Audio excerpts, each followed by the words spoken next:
रामकृष्ण हरी मंडळी, आज आपला प्रत्यक्ष सेवेचा दिवस आहे. रात्रीचा 1:30 वाजलाय. चला लवकर आवरा आवरा म्हणून सगळ्यांना मी गाडीत बसवलंय आणि आपल्या मंदिराच्या इथे जाईपर्यंतच आपल्याला वाटेमध्ये अनेक वारकरी दिसलेले. आणि इथे काल सांगितल्याप्रमाणे रात्री सगळे अगदी व्यवस्थित वेळेवर उठून तयार झालेले आहेत आणि आता आम्ही ॲम्ब्युलन्सची वाट बघतोय.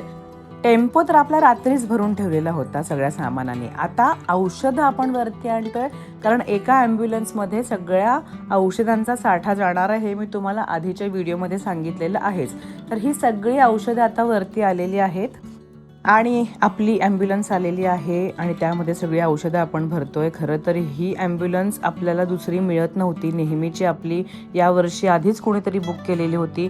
तर ऐनवेळी आपल्या इथल्या महापौर ज्या आहेत त्यांना फोन केल्यानंतर तेजस म्हणून त्यांचे जे असिस्टंट आहेत त्यांनी आपल्याला खूप ऐनवेळी तयारी करून ही ॲम्ब्युलन्स गोळा करून दिलेली होती. आणि या ॲम्ब्युलन्समध्ये सगळ्या वस्तू भरून हा आपला ट्रक म्हणजे टेम्पो ज्याच्यामध्ये सगळं सामान आणि ही आमची गाडी. आता आम्ही सगळे ओळीने चाललेलो आहोत आपल्या कॅम्पच्या ठिकाणी. फुरसुंगी रोडच्या इथे दरवर्षी म्हणजे आता हे 11वं वर्ष आहे, गेली 10 वर्ष तेच लोकेशन. इथे ही माझी सख्खी मावशी आहे, माझ्या भावाची बायको आणि माझी सख्खी बहीण. तर आमच्या घरातलीच सगळी अर्धी माणसं तर पहिली आहेत. तर सगळी तयारी आता सुरू केलेली आहे.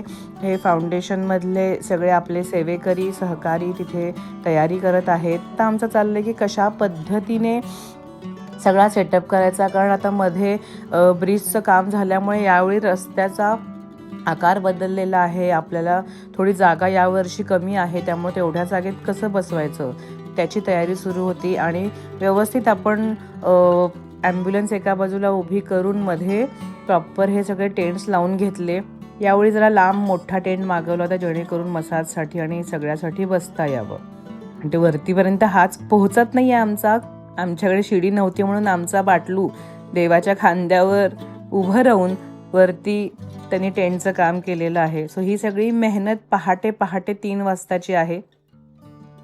बऱ्यापैकी सगळा सेटअप झाला आहे. सगळे बोर्ड्स पण लावून झालेले आहेत. शुचिकृत्य फाउंडेशन हे आपल्या फाउंडेशनचं नाव आहे, जे 2019 पासून रजिस्टर आहे.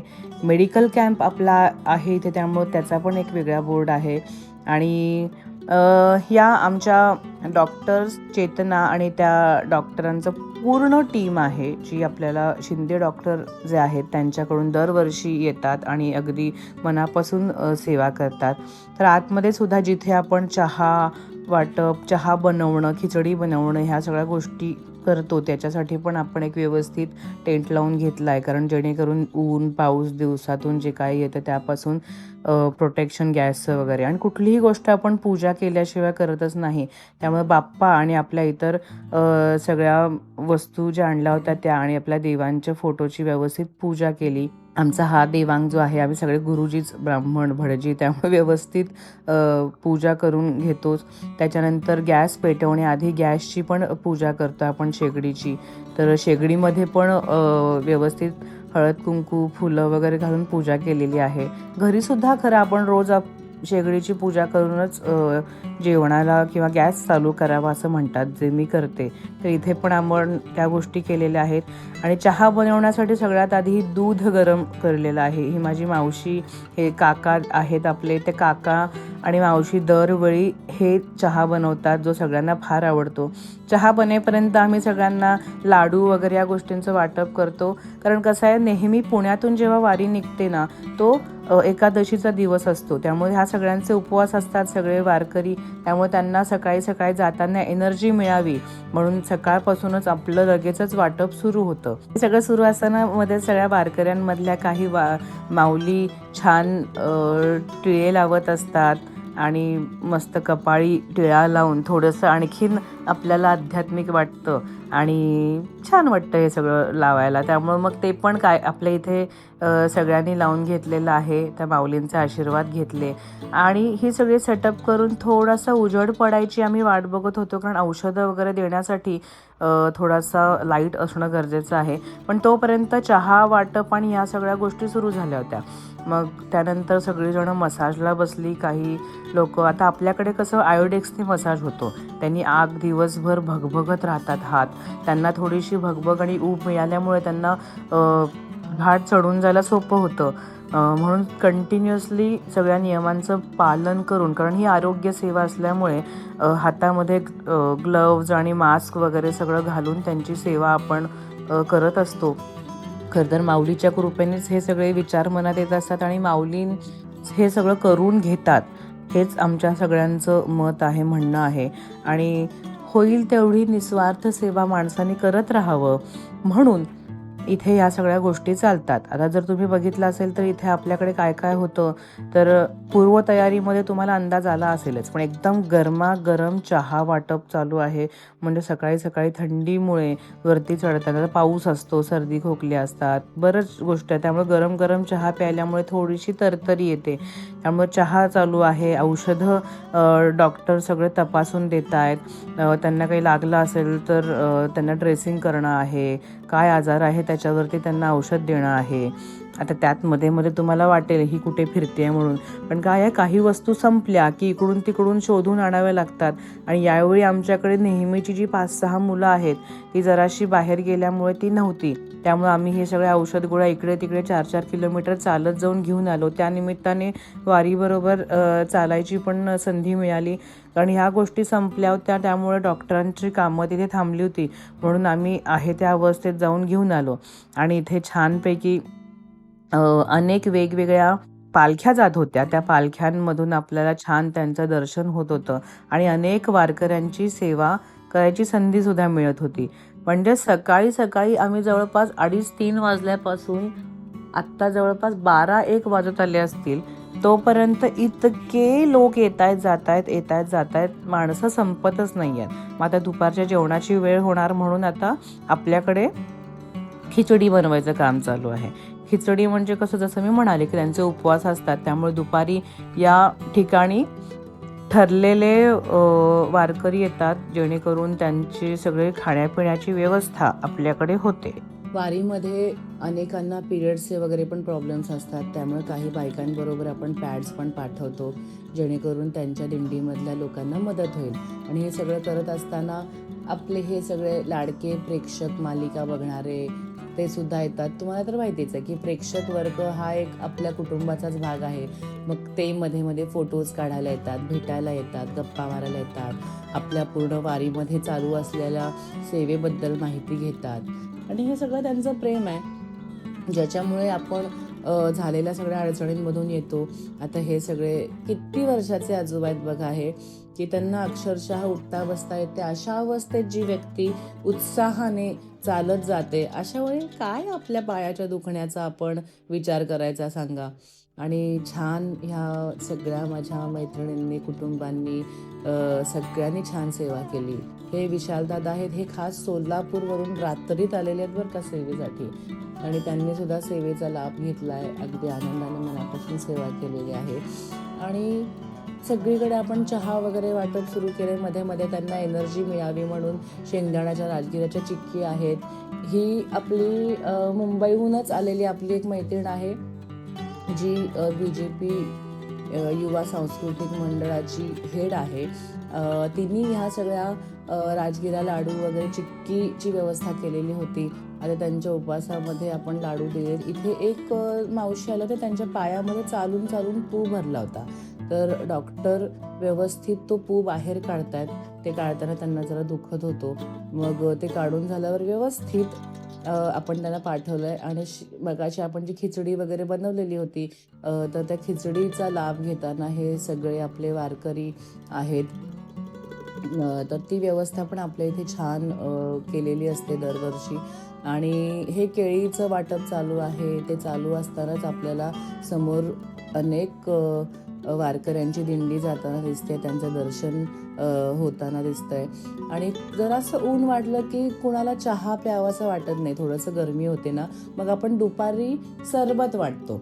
मग सगळ्यांना जरा सरबत गोड प्यायल्यामुळे ताकद मिळते आणि जी काय गरमीमुळे गरम होत होतं, उष्णता वाढत होती, ती पण जरा हलकी होते. आणि मग ते लगेच पुढच्या प्रवासाला सुरुवात करतात. आणि तुम्ही बघू शकता मुक्ताई यांची दिंडी आपल्या इथे समोरून पास होते आहे. त्याचं दर्शन आपण घेऊयात. मुक्ताईची दिंडी पास होतीये म्हणजे थोड्याच वेळेनंतर आपल्याला संत माऊली म्हणजे आपले ज्ञानेश्वर महाराज यांची सुद्धा पालखी बघायला मिळणार आहे. आणि दुपारनंतर जरा सकाळपासून खूप केलेल्या मेहनतीमुळे आणि आदल्या दिवशी तयारीमुळे थोडंसं पायावर प्रेशर आलं होतं, म्हणून मी थोडंसं एका बाकड्यावर थोडा वेळ बसले होते. आणि हा एक छोटूसा विठुराया आम्हाला भेटायला आला. इतकं गोड आहे. आणि हा मुलगा दरवर्षी येतो बरं का. मागच्या वर्षी वेगळ्या गेटअपमध्ये होता, तेव्हा सुद्धा त्यांनी फोटो काढला होता. आणि पूर्ण सगळ्या आपल्या माऊलीतल्या वारकऱ्यांची भेट झाली. आणि छानपैकी आपल्याला हा अश्व दिसतोय, झेंडा घेऊन पुढे चाललेला आहे. आणि असे असंख्य वारकरी सकाळपासून ऑलरेडी पुढे गेलेले आहेत. आणि आता आम्ही आतुरतेने वाट बघतोय ती संत ज्ञानेश्वर महाराजांच्या पालखीची. आणि इथे हाच तो क्षण आहे ज्याच्यासाठी आम्ही इतक्या आतुरतेने वाट बघत होतो. संत श्रेष्ठ श्री ज्ञानेश्वर महाराज पालखीचा रथ आपल्या इथे येत आहे. बघू शकता आजूबाजूला इतकी गर्दी आहे. आणि आपले रक्षक जे आहेत पोलीस दल ते आवर्जून त्यांच्या आजूबाजूला अक्षरशः पळत असतात, रात्रंदिवस मेहनत करत असतात. सगळे वारकरी त्यांच्याबरोबर असतात. अखंड नामघोष सुरू असतो.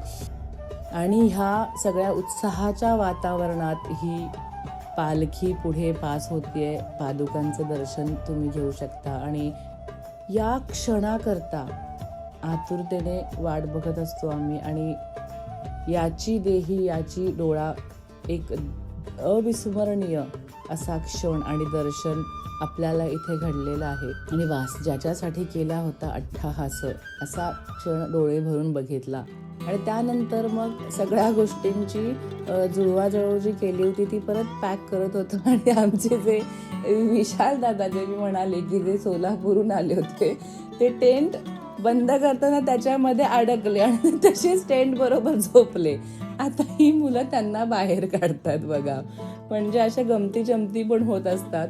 तर ते स्वतः डॉक्टर सुद्धा आहेत आणि खास सोलापूरहून पहिल्यांदा आपल्या वारीच्या कार्यक्रमाला यावर्षी जोडलेत. आणि इथून पुढे ते कायम असतील. तर त्याला या पोरांनी अक्षरशः असं ओढून बाहेर काढलेलं आहे. आणि बाकी सगळी तयारी, सगळी भांड्यांची व्यवस्थित घासाघास करून धुवून गोळा करणं, सगळे टेंट काढलेले आहेत. आणि फक्त एवढंच नाही, तिथे जो काही कचरा आपल्या कार्यामुळे झालेला आहे तो पण आपण सगळा स्वच्छ करणार आहोत. आपला जो स्वच्छता अभियान बाकी आहे. तर तुम्ही बघू शकता सगळे औषधांचे डबे, आपले जे ग्लोव्ज घातले होते ते सगळं आपण उचलून व्यवस्थित स्वच्छ करतो. त्यामुळं काहीही कार्य आपण असं नाही की फक्त चांगलं चांगलं करतो, त्याच्यानंतर स्वच्छता अभियान पण पूर्ण करणं. कारण आपण केलेली घाण आपणच उचलावी हा एक मोठा संदेश आहे आपल्या संतांनी दिलेला. डॉक्टर्स सुद्धा या सगळ्या कार्याला स्वतःहून मदत करतात.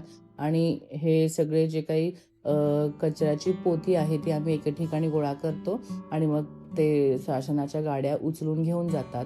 आणि सगळं जे पॅक केलेलं सामान आहे ते परत जसं आणलं होतं तसं मोजून टेम्पोमध्ये भरतोय आपण. आणि ते सगळं टेम्पोमध्ये भरून जिथून जिथून मंगल केंद्र इकडून तिकडून आणलेलं होतं. परत आपल्याला शासनाकडून ज्या मिळालेल्या ॲम्ब्युलन्स होत्या, महापौर यांनी आपल्याला ती अरेंज करून दिलेली होती. आणि एक भारतीय हॉस्पिटलच्या इथली होती. तर त्या सगळ्यांना परत आपल्याला जाग्यावर वेळेवर पोहोचवायचं आहे. आणि त्याची तयारी सुरू झाली. आणि हे सगळं करून झाल्यानंतर आता अचानकपणे एक इमर्जन्सी आली आणि त्या ताईंना चक्कर आलेली होती म्हणून आम्ही पळत पळत जाऊन एक ॲम्ब्युलन्स थांबवली होती. तर त्यांना अक्षरशः खूप घाईघाईमध्ये स्ट्रेचर वगैरे मागवून त्या ताईंना उचलून त्या ॲम्ब्युलन्समध्ये ठेवायचं होतं आणि पुढे हॉस्पिटलमध्ये पाठवायचं होतं.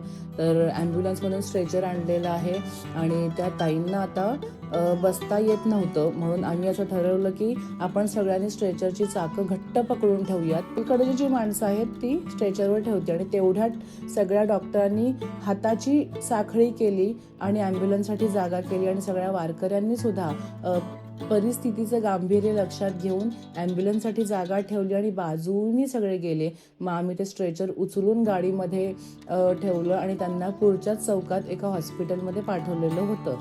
आणि अशा पद्धतीने आजचा दिवस पूर्णपणे मार्गी लागलेला आहे. तुम्ही बघितलं सुरुवातीपासून शेवटपर्यंत आधीच्या व्हिडिओमध्ये पूर्वतयारी सुद्धा तुम्ही पाहिलेली आहे. तर असा असतो दरवर्षी वारीमधल्या सेवेचा शुचिकृत्य फाउंडेशनचा उपक्रम, ज्यामध्ये तुम्ही सहभागी व्हायचं असेल तर पुढच्या वर्षी आवर्जून होऊ शकता. आपल्या आधीच व्हिडिओ, रील आणि माहिती, बँकेचे डिटेल्स सगळे असतात आणि ते तुम्ही भरून पुढे जमा करू शकता. अजून काही माहिती हवी असेल तर प्रश्न नक्कीच विचारा, त्या प्रश्नांची उत्तरं दिली जातील. या व्यतिरिक्त सुद्धा अनेक आपल्या संस्थेचे कार्यक्रम चालू असतात, त्यामध्ये पण तुम्ही आवर्जून सहभागी होऊ शकता. रामकृष्ण हरी मंडळी.